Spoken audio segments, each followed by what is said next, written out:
clássica é uma arte estética, ao meu ver, uma arte extremamente completa, porque engloba movimento, música e arte visual. Ele surgiu na Itália e tinha todo um cunho de corte, então era uma coisa elitista, ainda é um pouco, porque o balé clássico tem uma questão de estética muito enraizada e a gente está tentando aos poucos ampliar essa estética, mas ainda é uma estética muito padronizada, né? Os bailarinos têm que não só fazer muitas aulas de balé, mas aulas de pilates, preparação física, musculação. Então é uma área que propicia o bailarino ficar cada vez mais preparado fisicamente. Infelizmente, com essa questão dessa especificidade tão completa, às vezes causa alguns problemas psicológicos, porque é uma exigência tão grande que se a pessoa não tem aquele padrão, né, e tem um sonho grande de ser bailarino, acontece da pessoa ter problemas psicológicos por conta disso.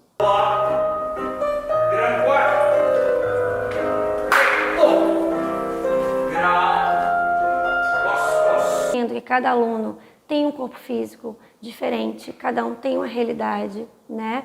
E tentar ao máximo, de acordo com aquele corpo físico, chegar ao melhor daquela pessoa, né? Não tentando coisas irreais, né? Se a aluna tem um corpo brasileiro, com curvas, tentar chegar ao máximo num padrão estético de preparação física para aquele corpo, não um corpo irreal.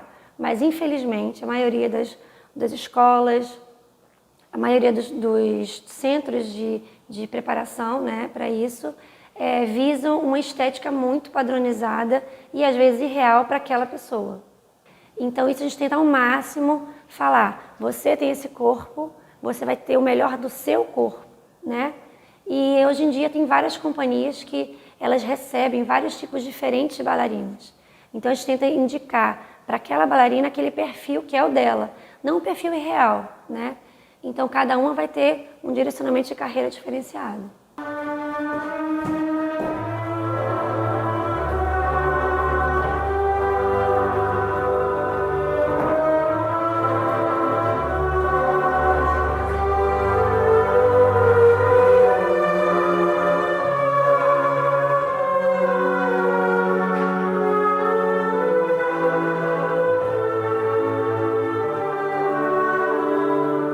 Esse profissional provavelmente ele vive por exigências diárias, não só do mundo em que ele vive socialmente, mas de seus familiares, provavelmente dele mesmo, né, com ele mesmo. E eu acho que por ser um balé clássico, aonde vem a partir da construção eurocêntrica, ele traz historicamente a ideia de perfeição. E o que é a perfeição, né? O que é o belo? Ele precisa fazer essa ressalva para compreender. Esse belo vem a partir de uma história onde a escravização dos corpos traz uma ideologia e formula estereótipos. E esses estereótipos precisam ser indagados, porque o estereótipo faz com que a gente segregue algum grupo de pessoas, porque temos uma população miscigenada, com corpos diferentes, tipos de cabelos diferentes, silhuetas diferentes.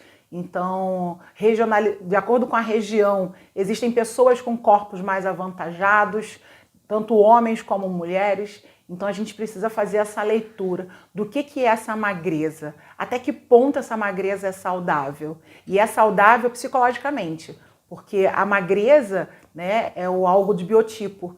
Então, a gente vindo com a ideia de escravização dos corpos, podemos conceber que alguns corpos são mais robustos, né? Então, povos vindos, originários de outros países, de outros continentes, possuem em seu biotipo já essa visão de corpos avantajados.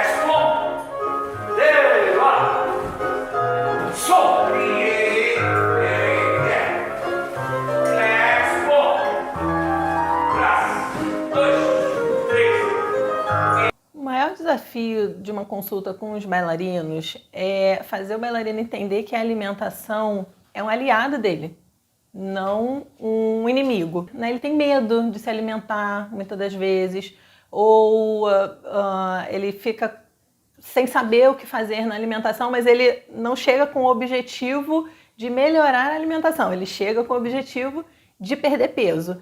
Ele acredita, né, que a alimentação dele não vai influenciar no seu dia a dia, no seu desempenho, vamos dizer assim. Né? Ele acredita que ele precisa se conter para alcançar um padrão estético que ou ele é cobrado ou ele acredita que seja o ideal. Combinação, braço, bola. Segunda na meta, bola. Pensa.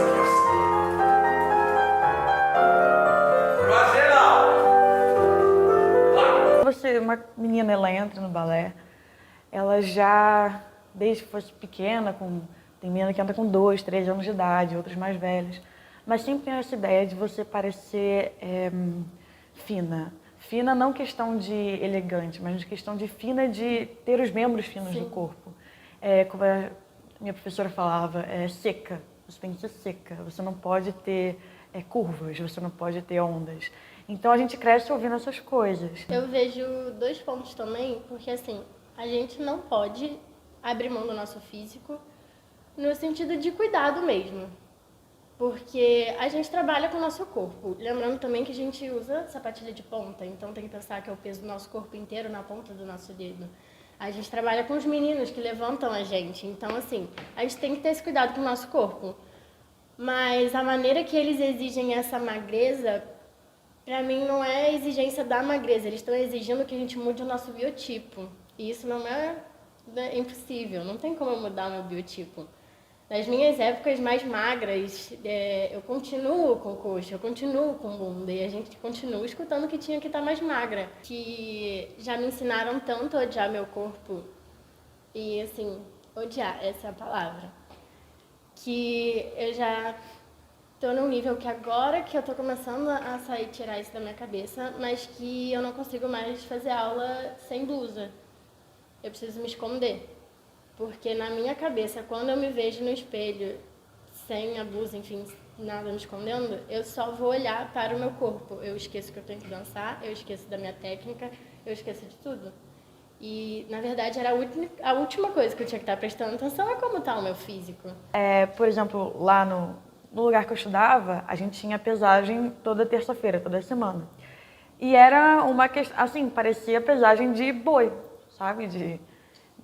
Porque você estava no meio da aula e aí mandavam descendo de ordem alfabética e você ficava esperando na salinha para subir na balança. Tanto é que, para mim, hoje em dia, eu não consigo subir numa balança. Eu vou no médico, eu não consigo ver o meu peso, porque para mim a balança é a coisa mais horrível que pode existir no mundo. O número que está na balança é algo traumatizante para mim. Mas que já está na hora de todo mundo começar a abrir a cabeça, até essas pessoas, os nossos próprios mestres que eu estava falando, se eles foram ensinados a isso e acham que precisam repassar isso, eu acho que é um pouco de você parar e pensar, tipo, cara, isso não me fez bem, por que eu vou passar isso adiante? O que faz essa pessoa se sentir melhor só por ela estar mais magra? E como eu falei, o que é esse estar mais magra? Essa questão de moldar a dança no bailarino, né? Quando você vai ver um grupo, os Lago dos Cisnes, que tem 30 cisnes brancos no palco, você vai ter meninas, é lindo você ver diversas meninas, diferentes cores de pele, diferentes biotipos, porque fica bonito, é uma diversidade. Quando você vai ver um grupo de cisnes, nem todos os cisnes são iguais, eles têm algumas diferenças. Então, mesmo que seja um figurino da mesma cor para todos, um figurino do mesmo estilo, é interessante, é bonito você ver em corpos diferentes, é bonito você ver em cores de pele diferentes, em estilos de cabelo diferentes. Então, o que eu acho que pode ser feito para esse padrão, né, de estética, melhorar um pouco, né, e essa pressão emocional dos alunos, né, ser uma coisa mais tranquila, é entender que cada corpo tem uma estética e que a gente tem que trabalhar o melhor de cada corpo. O aluno entendendo que o melhor dele é preparar o físico e tentar ficar o mais forte possível, né? E buscar a sua melhor forma, sem esse padrão estético tão rígido. Eu acho que isso é o melhor.